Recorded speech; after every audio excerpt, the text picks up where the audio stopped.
Hello, everybody, and welcome to another episode of Environmental Social Justice. I'm your host, 𝑤𝒐𝒐, and I am welcoming back Leah Rampy. She was here last year talking about her book that she wrote called Earth and Soul, Reconnecting Amid Climate Chaos. So welcome back, Leah. Thank you, Wendy. Very happy to be back with you. And love that you came back. And you brought your friend, Beth Norcross. Beth is the founder of the Center for Spirituality in Nature, and the two of you wrote a book together. That book is Discovering the Spiritual Wisdom of Trees. Love that title. So welcome, Beth. Thank you, Wendy. What a pleasure. Anytime. So real quick, before we dive into the book, how did you guys connect and decide we're going to write a book on spirituality and nature and trees? Well, I think we met when Leah was with the 𝒊𝒏𝒈 Institute for Spiritual Formation. We hit it off. We had a common language around spirituality and nature. We asked her to be on our board. But mostly because Leah really got what we were trying to do at the center, which is the environmental crisis it's hard, I think, and I think Leah would agree, a spiritual crisis. And that until we develop these very deep and rich, loving relationships, that we're not going to make the progress that we want. So that's how we got to know each other, and we started doing programs together. And our wonderful filmmaker friend 𝑗ane said, "Let's do a video program." And Leah and I had separately fallen in love with trees. Have a degree in forestry, and both of us were quite enamored with big trees and little trees and Charlie Brown trees, and decided that we wanted to do this 6-week video program with our filmmaker friend 𝑗ane. And then we had a lot more we wanted to say and we wanted to share. So we decided to write this book, and it's been such a pleasure to be in this conversation with Leah, and I think relationship enhancing too. We know that people look at you kind of dubiously when you say you're going to co-author a book. And I really understand why, but I have to say we had an amazingly positive time doing this. And it felt as if we were able to build on each other's strengths, and Beth would start telling a story, and then I would have a story that seemed to flow into it. And so I think it not only was a pleasure to work together, it was also a way where, I'm going to say on both of our, speak for both of us, Beth, where we both felt that we got more out of it by collaborating. I mean, it really was synergy. I love, that's one of my favorite words, by the way. But one of the things, again, the synergy clearly seen in the book, because Leah, I did read your first book when we met last year, and I was able to go through the second book, albeit kind of quickly. But your voice, your narrative, and how you tell a story is carried through in this new book. And you do it so well because you really pull that person into where you are in time, talking about where something happened. And like, hugging a tree and, I got a tick on me, just things like that, where you're like, been there, I've had that happen. And I think one of the things I'd love to talk about specifically with this book and getting people back to nature is we're kind of in chaotic times right now. And we'll leave the political side alone. I think that's been talked to death. A lot with social media, people, and albeit, yes, I understand, we're on a media right now, but we see people glued to their phones. Mm-hmm. And they will walk down the street like this, rather than looking around at the world around them, which is hugely important. So how do we pull people out of that? How do we get them back to the spirituality of nature, and at least just getting them into nature? Yeah. Well, that's such a great question. And I'm gonna say a couple of things about that to sort of build on what you're saying. It's incredibly sad because we are, whether we know it or not, and whether we're willing to admit it, we really yearn to be deeply connected to the living world around us. And when we're not, we're lonely. Yeah. And we don't really know what's missing. We know that something's missing from our lives. It sends us, I think, into the spinning of maybe if I buy more, maybe if I do more, maybe if I have more, maybe if I have a better social media profile, maybe I could be an influencer. Yeah. It's a sad story of ways in which we have disconnected, and it didn't have to be this way. One of the things I love that Beth includes so much in the book are stories of her experience with her grandchildren. Because children get this, they are fascinated by the beauty and the action and the movement of the living world. So I think it's terrific when we can let kids invite us into that space. So I might let you talk about that, Beth, but I'll just take one crack at trying to answer more directly. How do we get people into the living world? I think we have to help create spaces where people feel safe, they feel invited, they don't feel stupid because they've never done it before, and where they really have the opportunity to put down the phones, put down all of the things that get in our way with Yes. building a deeper relationship. And that's what we try to do when we invite people on retreats or pilgrimages or into classes, is hold that space for people to do that. Real quick, could you explain to people when you say pilgrimages? Because you and I talked about that last year. Could you tell them real quick what those are? Yeah. So as you and I talked last year, I've led pilgrimages all over the world, which often means going to a particular well-known holy site and being guided through a retreat-like process of connecting more deeply. Sometimes it involves walking, sometimes it involves other practices of being present to a very sacred space. Beth and I have been collaborating for several years. This is really one of the ways that we started collaborating before we started writing and developing classes, to offer pilgrimage close to home. And so when we do that, we're simply inviting people to walk along the towpath or the river and be present to what is, or go into their backyard and sit with a tree. Yep. So Beth, I'll let you maybe add more about that. Well, your question about how to get people out into nature, it's interesting because, during the pandemic, our first response was go outside. I mean, the parks were more crowded than ever. And the natural areas, you could barely move out there.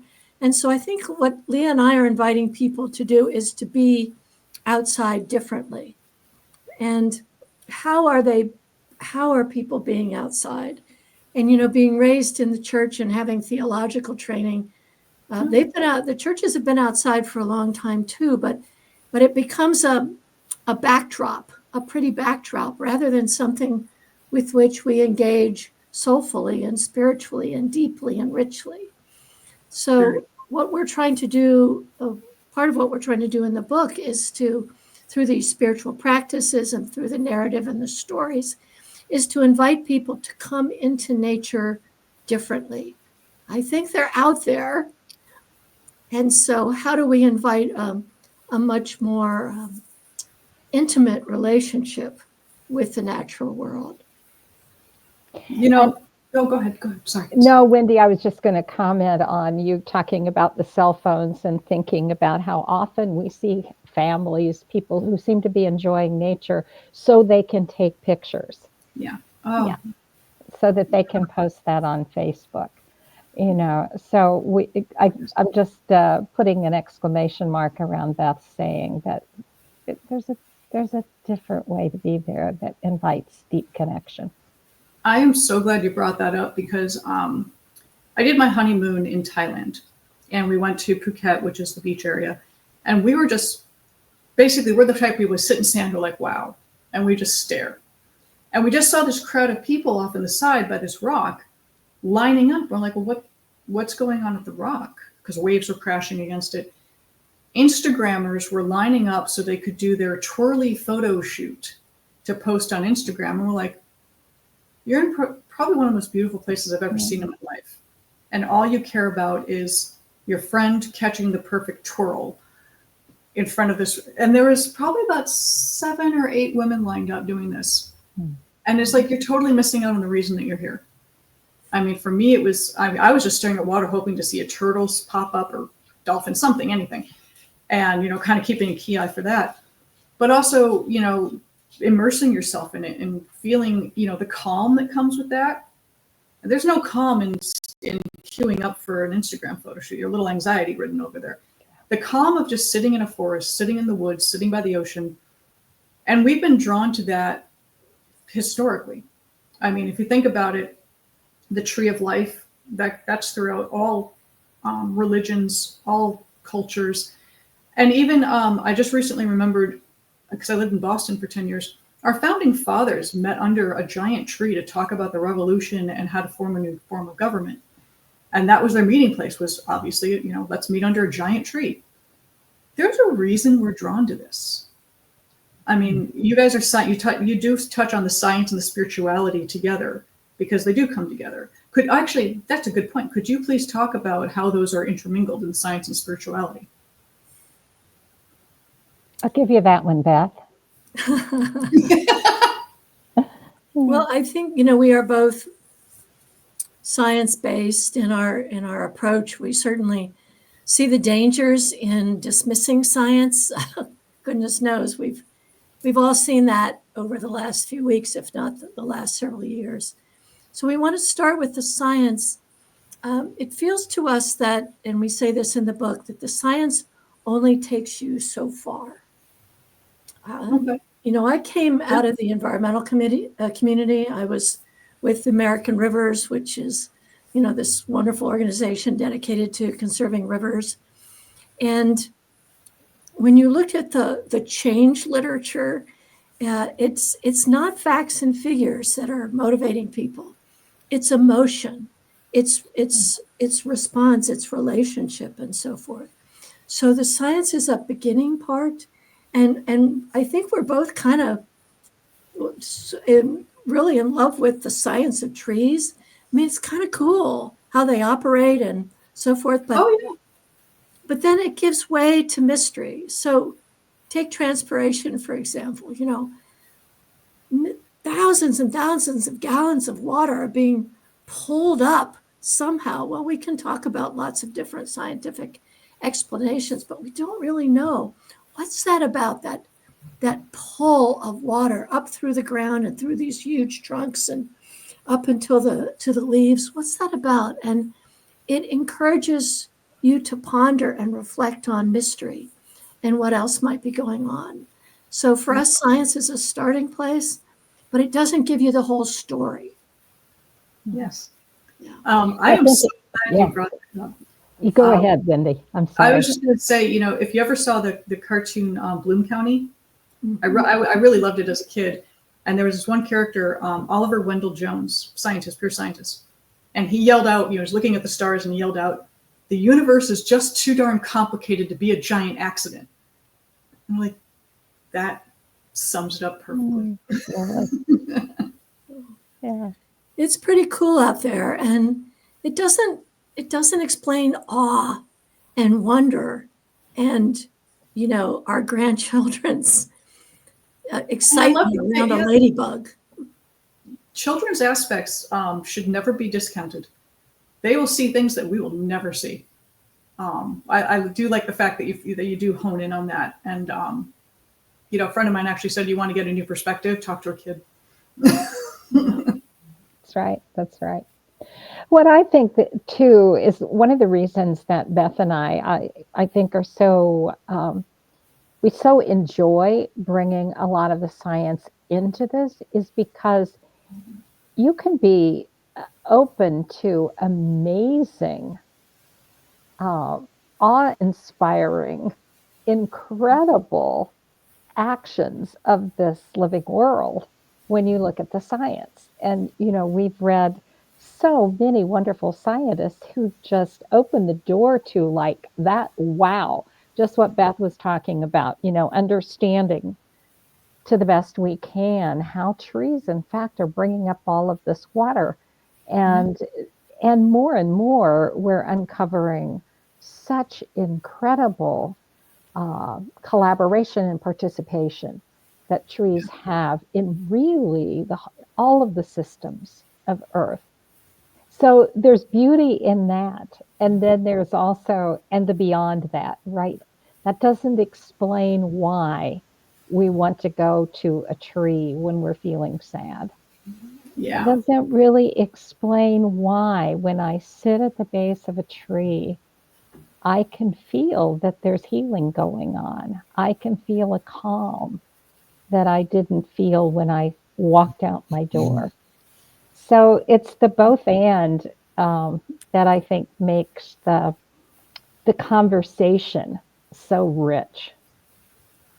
You're right about the calming effect of being under a tree. It's been a long time since I've been able to do that, unfortunately. But I remember some of the best naps I ever had in my life was when I was at field camp in Maine and just parking myself under a tree and just completely just falling dead, like the deepest, hardest sleep ever. Mm-hmm. And you're absolutely right. There's this calming effect of just being at peace with nature, hence the forest bathing I know people are doing. For people who don't know what forest bathing is, it's when you go out in the forest, and Leah does these camps, these type of pilgrimages as well. Just go out into nature and just be one with nature, unplug, and just be present in that environment. And I think it's necessary for where we are right now as a society to have that understanding and that reaffiliation with nature and the spirituality of nature that exists. As Beth so elegantly said, it's always been there. Mm-hmm. We've always had that connection, the science and the spirituality. It's just, they've always been together. With respect to your book, I know it's coming out soon because I know it's on pre-order. When is the release date for this? Well, of course, it's being released on Earth Day. And for those of you who don't remember, it's April 22nd this year. So we're very excited about that. So that's coming up faster than we realize. Earth Day. Yeah, April's coming up fast. Are you guys doing any events or book signings, in-person signings? Mm-hmm. So we have both. We have a book party at our local bookstore, our independent bookstore in Shepherdstown, West Virginia, on the 25th of April, which is Arbor Day. See how carefully staged this is. Yeah. So that will be a lot of fun, and we will be donating. It'll be open shopping time in addition to Beth and I giving a little conversation and reading a little bit. And so we will be donating, the bookstore will be donating some of the proceeds from the evening to a local nonprofit. So that's going on. There's a special party that we'll be doing with the center.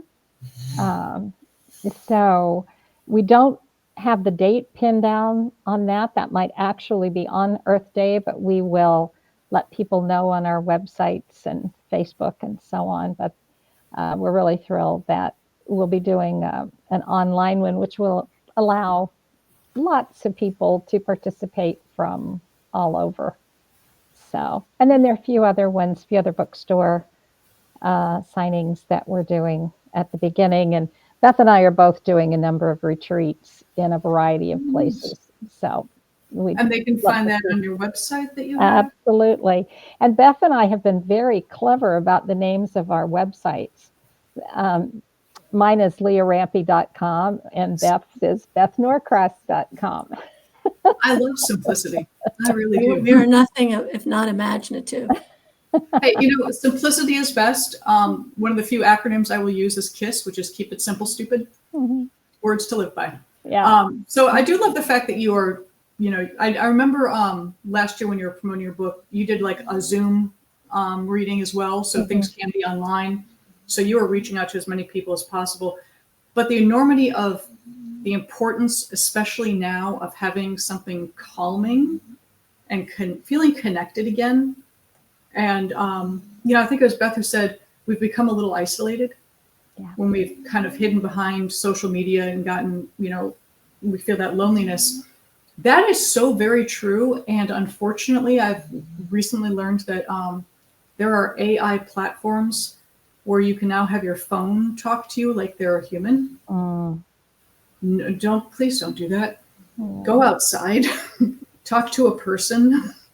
That is the absolute wrong direction of what we need to do. So on that, do you have any final statements? I'm sorry to talk about that. It's off topic, but it really is very much on topic, I think.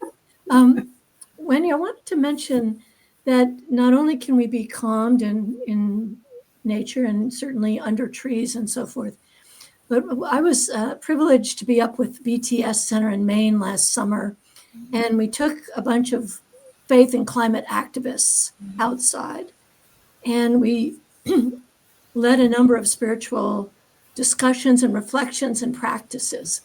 And what was so moving is to watch them take their sorrow and their grief and their anxiety about climate and about Earth to Earth itself, and the trees.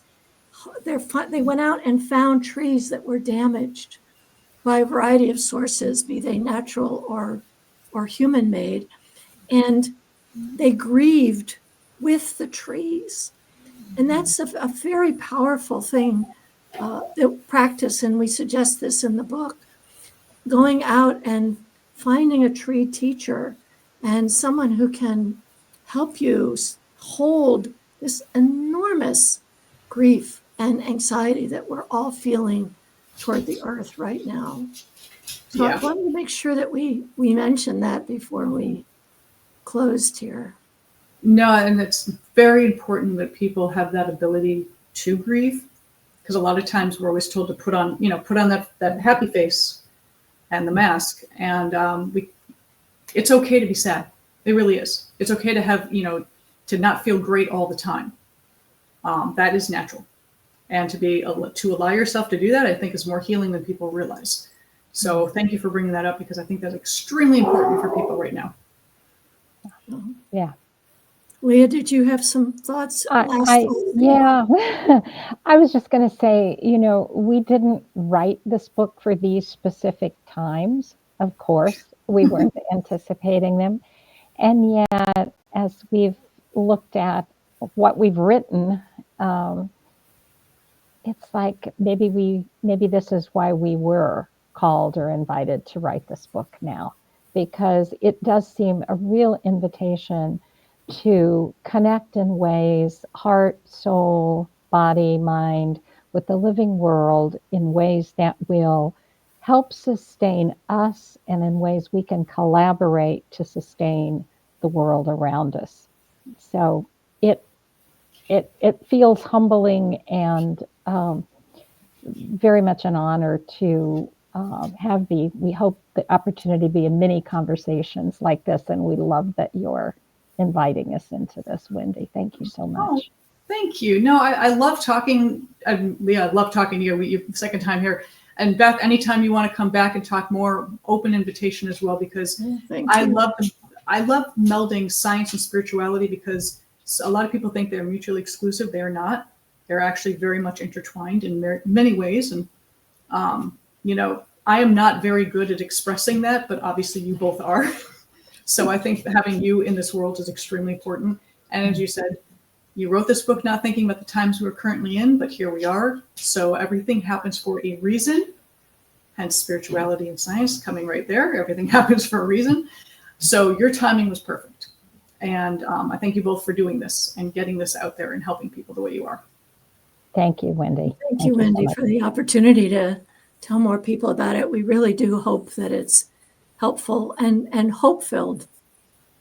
Anytime. We lost your video right there, so you're still there though.